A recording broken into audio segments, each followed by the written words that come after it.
Hello बच्चों, कैसे हो आप सब लोग। आज हम करंट इलेक्ट्रिसिटी टॉपिक का दूसरा सेशन स्टार्ट करने जा रहे हैं। इस सेशन में हम करंट इलेक्ट्रिसिटी के दो क्वेश्चन सोल्व करेंगे। तो चलिए पहले क्वेश्चन की तरफ मूव करते हैं।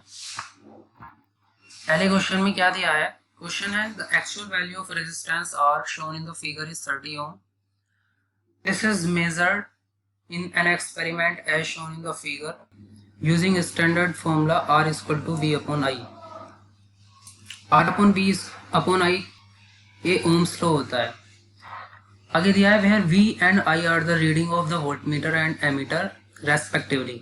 If the measured value of R is 5% less than the internal resistance of the voltmeter. Question में दिया है, इन्होंने सबसे पहले R की एक्चुअल वैल्यू दी है 30 ओम। फिर उन्होंने बोला है जब हम इसको मेजर करते हैं रेजिस्टेंस को ओम्स लॉ के द्वारा, तो हमें जो मेजर्ड वैल्यू ऑफ रेजिस्टेंस मिलती है वो एक्चुअल रेजिस्टेंस से कम मिलती है। और कितना मिलती है? 5% कम मिलती है, 5% लेस। तो सबसे पहले देखिए समझते हैं कि जो मेजर्ड वैल्यू आर आती है वो एक्चुअल वैल्यू से कम क्यों आ रही है।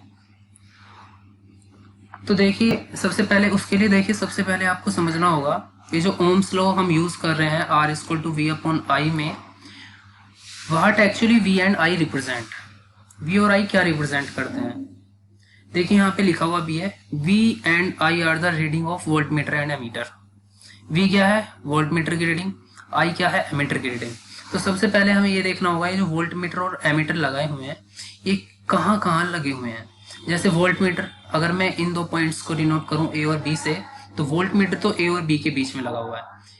तो ये जो वोल्टमीटर रीडिंग शो कर रहा होगा ये क्या शो कर रहा होगा? A और B के बीच का पोटेंशियल डिफरेंस। वोल्टमीटर हमेशा अगर किसी भी ब्रांच में, देखिए अगर एक ब्रांच है उसका कोई भी रेजिस्टेंस है, अगर मैं इन क्रॉस को एक वोल्टमीटर लगा देता हूँ तो ये वोल्टमीटर क्या शो करता है? इन दो पॉइंट्स का A और B का पोटेंशियल डिफरेंस मेजर करता है। एमीटर क्या मेजर करता है? अगर मैं एमीटर को किसी भी ब्रांच में लगा देता हूँ तो उस ब्रांच करंट होने वाले करंट फ्लो को शो करता है। जैसे यहाँ पे करंट एमीटर को मैंने इस ब्रांच में लगाया है, सपोज इस पॉइंट को मैं P एज्यूम कर लेता हूँ, तो एमीटर की रीडिंग क्या शो कर रही होगी? ये जो PA ब्रांच है इसमें जाने वाले करंट को शो कर रही होगी एमीटर की रीडिंग।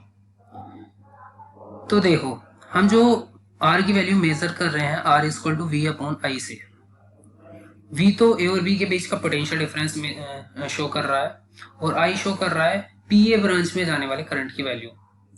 अब हमें अगर किसी भी रेजिस्टेंस की वैल्यू फाइंड आउट करनी होती है, अगर किसी भी ब्रांच में देखिए तीन वेरिएबल्स होते हैं हमारे पास I, V और R।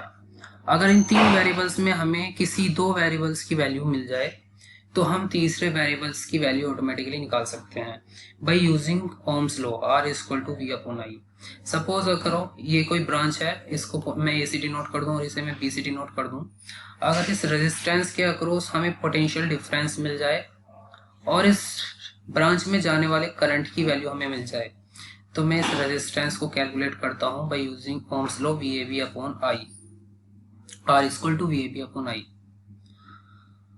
अब देखिए इसमें AB ब्रांच के अक्रॉस वोल्टेज तो हमें भी मिल रहा है, लेकिन AB ब्रांच में एक्चुअल में जो यहाँ PA ब्रांच से जो करंट फ्लो हो रहा होगा, सपोज I, ये जब जंक्शन A पे पहुंचता है दो ब्रांचेस में डिवाइड हो जाता है और एज्यूम करते हैं कि R वाली ब्रांच में जाने वाला करंट सपोज I डैश है।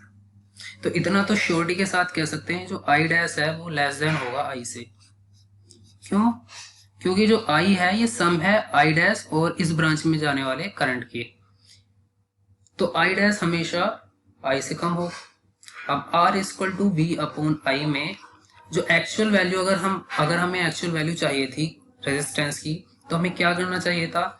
हमें वोल्टेज तो रखना था A और B के बीच का पोटेंशियल डिफरेंस, और I की वैल्यू जो रखनी थी हमें रखना चाहिए था I डैश। अगर हम I डैश की वैल्यू रख देते तो हमें R की एक्चुअल वैल्यू मिल जाती। लेकिन एक्चुअल में क्वेश्चन में क्या बोला है? I is the reading of ammeter, मतलब I की जगह पे क्वेश्चन में क्या यूज किया है? रीडिंग ऑफ एमीटर, जो कि I है। तो आप देखिए V अपॉन I में अगर हम डिनोमिनेटर को इंक्रीज कर देंगे तो रेजिस्टेंस की वैल्यू ऑटोमेटिकली डिक्रीज हो जाएगी। तो यहाँ पे क्या किया है हमने I की वैल्यू ज्यादा रख दी है बाय डिफॉल्ट। तो रेजिस्टेंस की जो हम रेजिस्टेंस की वैल्यू फाइंड आउट करेंगे वो एक्चुअल रेजिस्टेंस से कम ही आएगी, ये इसका रीजन है। अब देखिए क्वेश्चन कैसे सोल्व करना है। हमें इतना तो पता चल गया कि जो हम मेजर करेंगे इस R equal to V upon I फॉर्मूले से रेजिस्टेंस की वैल्यू को, वो एक्चुअल वैल्यू से कम ही आएगी। और कितनी कम आएगी वो क्वेश्चन में दिया है कि मेजर्ड वैल्यू ऑफ, अगर मैं मेजर्ड वैल्यू को RM से डिनोट करता हूँ, measured value of resistance is 5% less than R। तो इसका मतलब क्या है, देखिए RM measured value of R, ये R से कितना कम है, 5%, 5/100 ऑफ R। R की वैल्यू इन्होंने दी हुई है, R क्या है, एक्चुअल वैल्यू ऑफ R वो है 30 ओम। तो इसकी वैल्यू सब्स्टिट्यूट करो, 30 minus 5/100 into 30, this is the measured value of R। 30 common लेंगे, 1 माइनस 5/100 इंटू 30, ये है हमारी मेजर्ड वैल्यू ऑफ R। अब वापस क्वेश्चन की तरफ जाते हैं। हमें क्या है, वोल्ट मीटर का इंटरनल रेजिस्टेंस निकालना है। देखो अगर हम वोल्ट मीटर के रेजिस्टेंस की वैल्यू इनफाइनाइट मान लेते, ये होता है आइडियल वोल्ट मीटर के केस में। अगर ज़्यादा इनफाइनाइट का मतलब ये होता है, अगर कोई रेजिस्टेंस R है और अगर हम उसके अक्रॉस कोई एक दूसरा रेजिस्टेंस ऐसा लगा दें, सपोज R की वैल्यू है 1 ओम और ये जो रेजिस्टेंस इसके अक्रॉस लगा दें हम, इसकी वैल्यू है 10,000 ओम। तो जो 10,000 ओम है वो 1 ओम के कंपैरेटिवली काफ़ी ज़्यादा है। तो इस ब्रांच से फ्लो होने वाले करंट की वैल्यू काफ़ी कम हो जाएगी, क्योंकि आई होता है V अपॉन R। दो पॉइंट्स के बीच में पोटेंशियल डिफरेंस तो देखो सेम है, R की वैल्यू जितनी ज़्यादा होगी करंट की वैल्यू उतनी कम होगी। तो जैसे जैसे हम इस वोल्ट मीटर का रेजिस्टेंस इंक्रीज करते जाएंगे, वैसे वैसे इस ब्रांच में फ्लो होने वाले करंट की वैल्यू कम होती जाएगी, I डबल डैश। लेकिन देखिए इस क्वेश्चन में पहले ही हमसे क्वेश्चन में दिया है कि find the internal resistance of volt meter. इसका मतलब वोल्ट मीटर का रेजिस्टेंस इतना ज़्यादा नहीं है कि हम उसको, उसके इफेक्ट को निगलेक्ट कर दें, तो उसकी कुछ मॉडरेट वैल्यू होगी। कहते हैं उस मॉडरेट वैल्यू को RV is the resistance of volt meter. अब इसको नेक्स्ट सर्किट में ड्रॉ कर लेते हैं। मान लेते हैं वोल्ट मीटर का रेजिस्टेंस कितना है, RV। इसे हमने R के पैरेलल में लगाया है क्योंकि हमें R रेजिस्टेंस के अक्रॉस वोल्टेज फाइंड आउट करना है। यहाँ पे हमने एक एमीटर लगाया हुआ है और इसे एक बैटरी से कनेक्ट किया हुआ है। ठीक है, यही क्वेश्चन है हमारा। अब देखते हैं RM जो हमने मेजर किया था वो ओम्स लॉ से फाइंड किया था। और अब हम देखते हैं कि RM equal to V upon I में एक्चुअल ये V अपॉन आई रिप्रेजेंट क्या है, A और B के बीच का पोटेंशियल डिफरेंस VAB। और I क्या रिप्रेजेंट कर रहा है, I रिप्रेजेंट कर रहा है इस ब्रांच में, PA ब्रांच में फ्लो होने वाले करंट की। तो अगर मैं इसका एक इक्विवेलेंट सर्किट बनाऊं तो RV और R तो पैरेलल में है, तो इनका कॉम्बिनेशन, अगर मैं इसको बोलूं कॉम्बिनेशन का रेजिस्टेंस R इक्विवेलेंट, ये क्या होगा, RV into R divided by RV plus R, ये हो गया इक्विवेलेंट रेजिस्टेंस। और अगर मैं इक्विवेलेंट सर्किट ड्रॉ करूं तो इसको मैं RV और R की जगह पे लिख सकता हूं R इक्विवेलेंट। यहाँ पे एक एमीटर अटैच्ड है और यहाँ पे एक बैटरी अटैच्ड है।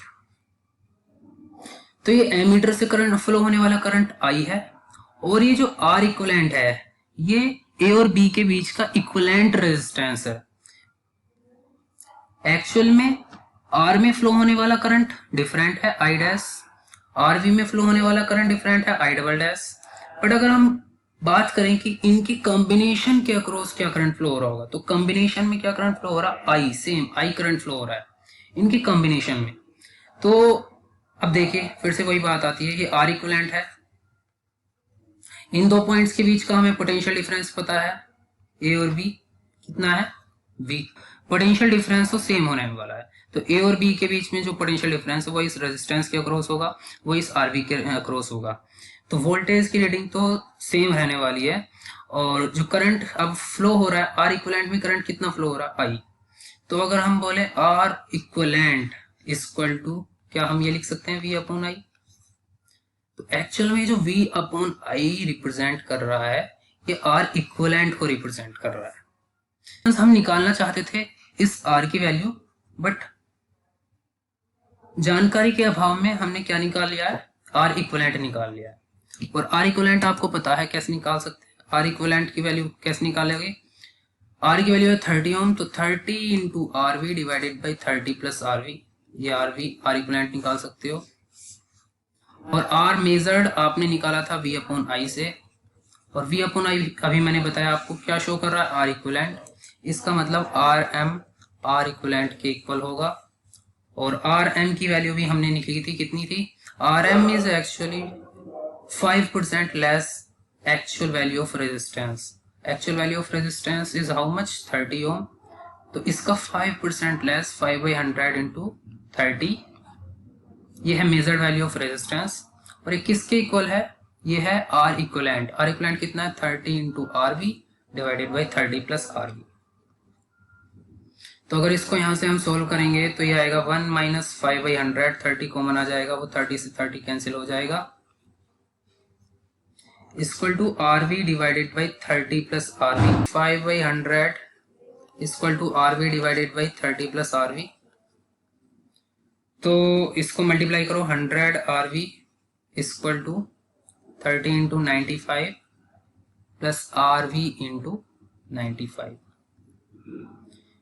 आर वी इंटू 95 को लेफ्ट की तरफ ले जाएंगे तो बचेगा 5 R V equal to 30 into 95, 5 से इसको काट देंगे, ये बचेगा 6, तो आर वी इक्वल टू ये आएगा 6 9 जा, ये आएगा 570 ओम।